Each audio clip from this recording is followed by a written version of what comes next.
With an end-of-the-year deadline fast approaching, it looks like Chicago aldermen have agreed on a city budget to avoid a shutdown, with a big vote scheduled to happen tomorrow. This plan didn't stop Mayor Johnson from making a last-minute effort to revive a controversial measure of his own.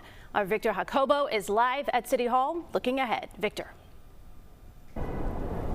Yeah, Joe and Erica, the revenue side of a budget plan crafted by alders passed on a 29-19 vote today. Now, with that looming deadline fast approaching to avoid a city government shutdown, the question now is whether or not the mayor will use his veto power.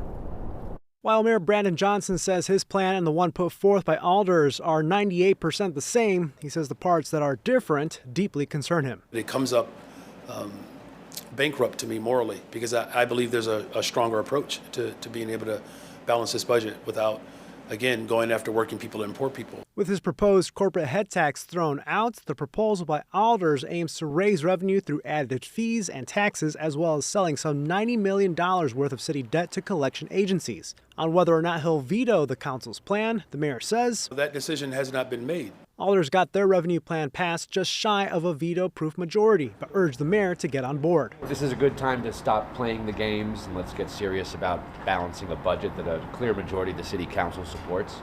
And let's move on. Reaction featured criticism among people representing working-class residents. We're here today to say we stand in total opposition to a budget that puts the burden on struggling Chicagoans. And business leaders. This is a budget that's not perfect. More than 80% of the new revenue is funded by employers in the business community. You have to go back to the council wars of the mid-1980s during the Harold Washington era for the last time a Chicago mayor used a veto on a city budget. And they were ideologically divided between reform and the continuation of the old Chicago machine. Former Chicago Alderman Dick Simpson says the current budget fight draws some parallels to the past. These are big battles. They're not quite the same as during the Harold Washington era, but the lesson of having to compromise at the last minute, I think, is applicable.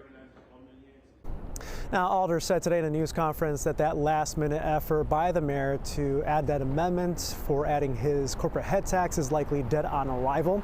The council meets tomorrow morning at 10 a.m. for that full budget proposal vote. The mayor says that if it passes, he'll likely make a decision on whether or not to veto it or to approve it by Christmas. Reporting live outside City Hall, Victor Jacobo, CBS News, Chicago. Victor, thank you.